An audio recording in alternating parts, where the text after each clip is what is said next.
Shalom, Yasharala Shalom. All praises to the Most High Yahweh Ba'Shem Yahushai.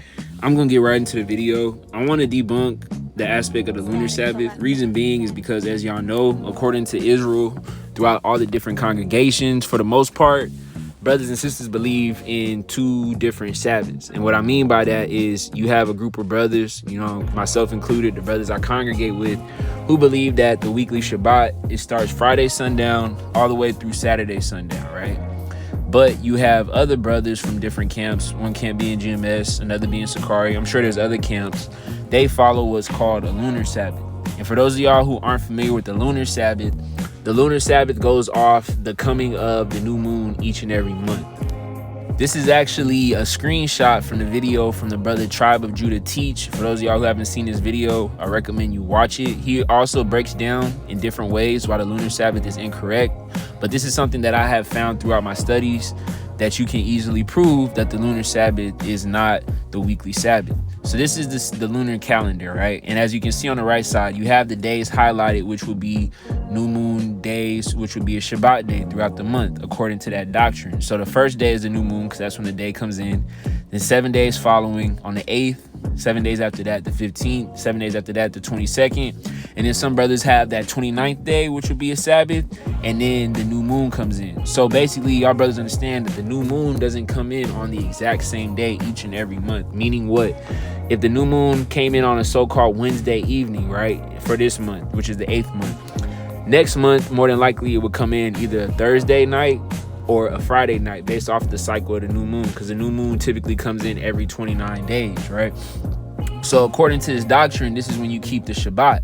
But the thing is that there's an error in it, and I want to get it. So we're going to go to the book of Exodus chapter 35 first so we can clarify the Shabbat. So Exodus 35:1, it says, Moses gathered all the congregation of the children of Israel together and said unto them, These are the words which Yahweh has commanded that you should do them. 6 days shall work be done, but on the 7th day there shall be to you a holy day, a Shabbat of rest to Yahweh. Whoever doeth work therein shall be put to death. So according to the commandment of the Most High, 6 days we will work, 7th day will be the Shabbat. And y'all brothers understand how to keep the Shabbat, I'm assuming. No cooking, no cleaning. You don't want to buy or sell. You don't want to dwell in your own pleasures, but you want to speak the word of Yahweh and focus on him and keep it as a holy convocation, right? So long story short, the pattern of it is that you will work 6 days and you will rest on the 7th. And this is according to the Most High's will, because going back to the book of Genesis, he created the world in 6 days and rested on the 7th. So everything mirrors him. And you have to understand, the Most High is perfect. If he ordained something, it's always going to be perfect. And if something about it is imperfect, it's not the Most High, but it's your interpretation or your false understanding. So the reason why I'm bringing that up is according to the new moon Sabbath, you're supposed to keep the Shabbat every single day on the exact same time throughout history. From the beginning with the creation to the time of Yahushua till now, to even in the new heaven and new earth when Yahushua returns to establish the kingdom of heaven on earth. So let's go to the book of Leviticus 23:4, because there's a specific holy day that's always going to align with the lunar Sabbath according to that doctrine. This is the book of Leviticus 23:4. It says, These are the feasts of Yahweh, holy convocations, which you will proclaim in their seasons. On the 14th day of the first month at evening is Yahweh's Passover. And on the 15th day of the same month is the feast of unleavened bread unto Yahweh. 7 days you must eat unleavened bread. And the first day you will have a holy convocation, and you shall do no servile work. So for y'all brothers who understand the holy days, you keep the holy day at the end of the 14th day at evening, carrying over to the 15th day, because the 15th day of the first month of the year is the holy feast day called the Passover, as well as the first day of the unleavened bread, which is a holy day, right? Now let's go back to that calendar that I showed y'all earlier. So as you can see on the lunar calendar, the 15th day, which is highlighted, is always going to be a Shabbat. So if you understand the Passover falls on the 15th day, that essentially means that every Passover is also a Shabbat. Because you're going based off of the new moon, every 15th day of the month, it's going to be the Passover. So y'all understand the significance of the Passover, but there's also something very important that happened on the Passover, which was Yahushua's crucifixion. And this is where we're going to see the error in the doctrine. Going to the book of Matthew 26:1, it says, It came to pass when Yahushua had finished all these sayings, He said unto his disciples, you know that after 2 days is the feast of the Passover, and the Son of Man is betrayed to be crucified. So I'm bringing this up because Yahushua himself said that he would be crucified on the Passover. Now let's skip up to when he actually was crucified. So we're going to go down to verse 45. It says, now from the 6th hour, there was darkness over the land unto the 9th hour. So the 9th hour, for those of y'all brothers familiar, according to the Greco-Roman calendar or Greco-Roman time system, that would be around 3 p.m. Verse 46, it says, about the 9th hour, Yahushua cried with a loud voice, saying, Allah, Allah, lama sabachthani. That is to say, my God, why hast thou forsaken me?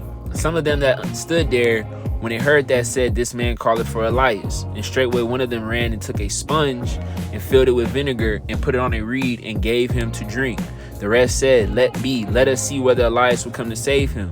Yahushua, when he had cried again with a loud voice, yielded up the ghost. So the reason why we're reading this is it establishes Yahushua died the evening around, or the afternoon around 3 p.m. of the day of the Passover, right? According to his word and according to the account in the Gospels. Now let's go down because something very, very important is going to happen. We're going to go to Matthew chapter 27 and 56. It says, among which was Mary Magdalene, Mary the mother of James and Joseph, and Joseph, and the mother of Zebedee's children. When the evening was come, there came a rich man of Arimathea named Joseph, who also himself was Yahushua's disciple.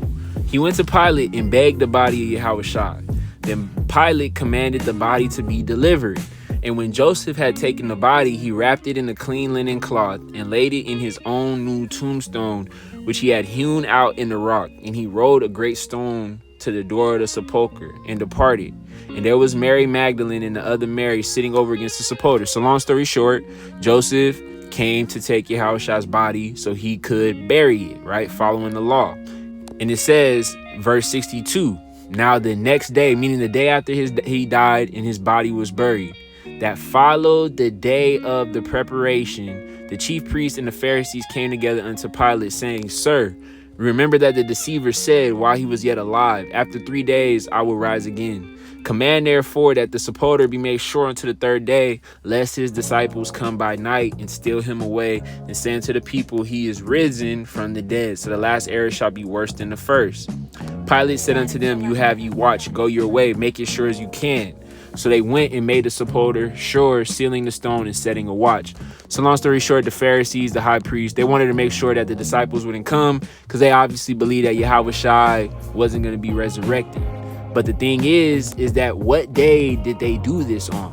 Verse 62, it says, the next day that followed the day of preparation. And for those of y'all who don't understand the day of preparation, it's the day when all the Israelites would prepare for the Sabbath.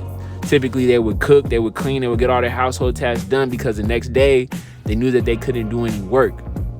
But this is the thing. Yahushua died on the Passover. And remember that graphic that I showed y'all earlier, the calendar. Watch. On the 15th day, it's supposed to be a Sabbath day. And I'm not talking about a holy convocation Sabbath day. I'm talking about it would fall on their weekly Shabbat because they go off the new moon. New moon has a Sabbath day, the 15th, which aligns with the Passover. When you go right here, it says body was taken. It was buried. There was a day of preparation. The Pharisees guarded his body during the Sabbath day. And then following that, we'll go to Matthew 28. It says, on the end of the Sabbath, as it began to dawn toward the first day of the week, came Mary Magdalene and the other Mary to see the sepulchre. So they buried the body. There was a preparation day. The Sabbath came. And then when the Sabbath ended, the next day, they came to check on the body. But again, Yahushua was buried on the Passover, which according to the Lunar Sabbath would be their weekly Sabbath as well. It shows you the error of the doctrine. For you, the Lunar Sabbath to be right, because again, the Most High's words are perfect. His system is perfect. We're imperfect. That would mean that throughout history, the Sabbath should always fall on the Passover if the Lunar Sabbath was of the Most High. But according to the account of Yahweh, this is very clear that he died before the Shabbat came, right? I'm going to use an example. We'll go to the book of Luke real quick. So we're going to go down to Luke 23 and 50. It says, behold, there was a man named Joseph, a counselor. He was a good man and a just. Go down to 53. It says, the man went unto Pilate and begged the body of Yahushua, and he took it down, wrapped it in linen, laid it in a sepulchre that was hewn in stone, wherein never man before was laid. And that day was the preparation, and the Sabbath drew on. So he says that day was the preparation, and the Sabbath drew on, making it more clear about the time frame of everything. And the woman which came with him from Galilee followed after, and behold the sepulchre, and how his body was laid. So they witnessed his body being buried in the sepulchre. And they returned and prepared spices and ointment, meaning they returned back to their home. And they rested the Sabbath day according to the commandment. Continuing on. Now upon the first day of the week, very early in the morning, they came unto the sepulchre, bringing the spices which they had prepared. So again, during the day of the Sabbath, they rested. And this is the reason why they didn't bury his body on the Sabbath. You got to understand this. According to the law, the Most High commanded that if a man's body be hung on a tree, it had to be buried before the evening time. So if somebody tries to sit here and say, oh, well, they didn't get the body that same day, they would technically be sinning and going off. And we know them to be virtuous people who keep the commandments because they kept the Sabbath. We'll go to the book of Deuteronomy 21 to prove that. So going down to Deuteronomy 21 and 22, it says, if a man have committed a sin worthy of death, and he be put to death, and you hang him on a tree, his body shall not remain all night upon the tree, but you shall in any wise bury him that day. For he that is hanged is accursed of the Most High. Going into the book of Acts, it speaks about how Yahushua body was hung, and any man is cursed if he's hung from a tree. So continuing on, it says, you will in any wise bury him that day that he dies, that thy land is not defiled, which Yahweh thy God giveth thee for an inheritance. So again, Yahushua's body was taken down before that evening, and it was buried. Then you had the preparation, then you had the Sabbath, and then Mary Magdalene returned at the beginning of the first day. If you're somebody who keeps the lunar Sabbath, essentially Mary Magdalene and Mary would have had to come back to that tombstone 6 days and 6 nights later, because that would be when the next Sabbath comes in, according to that to the lunar Sabbath doctrine. But did Yahushua say he's going to be in the ground for 6 days and 6 nights? This is Matthew 12 and 40. It says, for as Jonas was 3 days and 3 nights in the whale's belly, so shall the Son of Man be 3 days and 3 nights in the heart of the earth. So Yahushua himself let them know he would be in the ground for 3 days and 3 nights. And yes, it is true that the disciples, when Mary had told them, they didn't believe because they had forgot what he had said. Not only did Mary know when he was going to be resurrected, but even the Pharisees themselves knew that he said he would be in the ground for 3 days and 3 nights. That's why they said watch. We read about that earlier in the book of Matthew. So the only way that you could prove the lunar doctrine was accurate according to what the Gospels is saying is if, one, his body wasn't taken for 3 days, and then they took the body after they asked Pilate and laid it, which will go against the commandments, which we just seen, or if Mary Magdalene and Mary returned unto the sepulchre 6 days after he was buried, not 3. I seen a pretty old video of brothers where they were essentially breaking down how some of these camps say that Mary Magdalene and Mary didn't come back to the sepulchre until the following Sabbath, after the following Sabbath. But that's just not true, because even when you read in the account, it says that they rested on the Sabbath and then they came back once the Sabbath was over. So when you look at the folly of that doctrine, you can see that it's not true, and you can see that there's error in it. Now let's go to the book of John 19. We'll read it again, 19, and we'll read 41. It says, now in the place where he was crucified, there was a garden, and in the garden a new sepulchre, wherein was never man yet laid. Then laid they Yahushua before, because of the Jews' preparation day, for the sepulchre was near at hand. The first day of the week cometh Mary Magdalene early, when it was yet dark, unto the sepulchre, and seeth the stone taken away from the sepulchre.